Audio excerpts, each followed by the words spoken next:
This is Pete and Roxy discussing the painting Judith slaying Holofernes by Artemisia Gentileschi.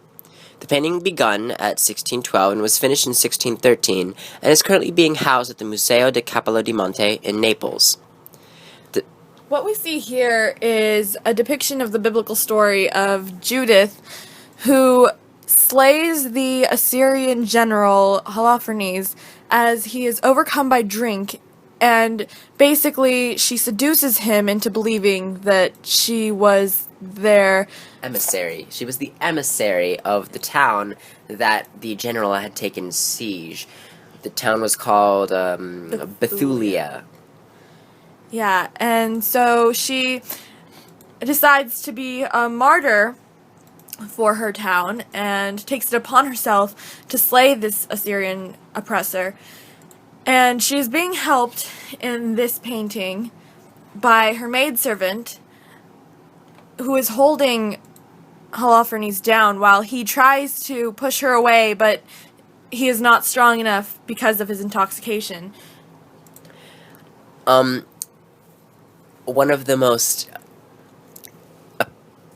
appealing things about this painting is the blood that gushes out from Holofernes' neck as Judith struggles to behead him. And you can see the effort that it's taking her. The blood, sprays down the mattress and down the blankets, and you can see it as it, ribbons away onto the white, stark sheets.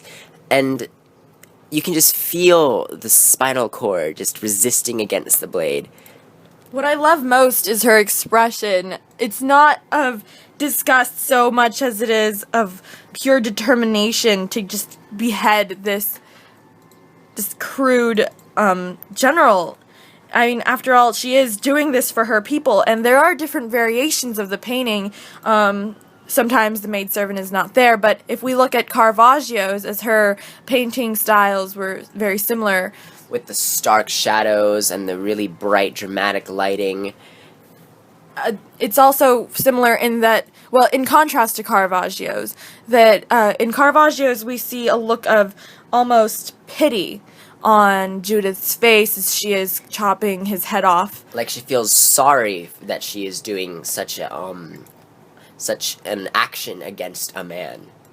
Yeah, where in this one, she is almost, the only reason she might have any look of regret is that she's getting blood on her clothes. Her dress. Yeah.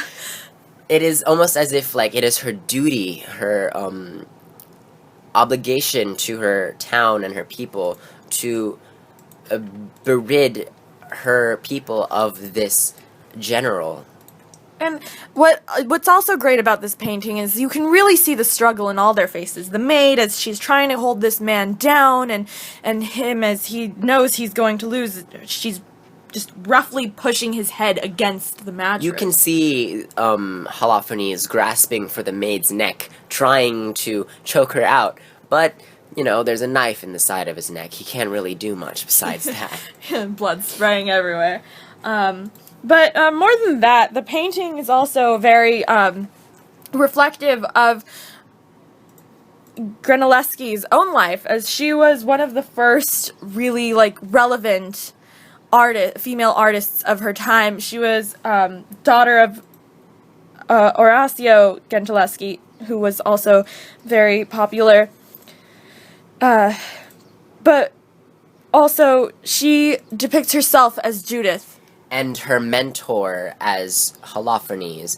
The backstory is her mentor and rapist, actually. Oh. Yeah, he was her mentor, and then he tried to rape her, and they were taken to court for that.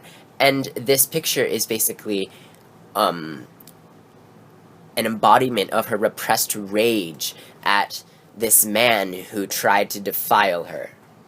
Yeah, and so it works out with the whole idea of females, women, coming out from that inferior state.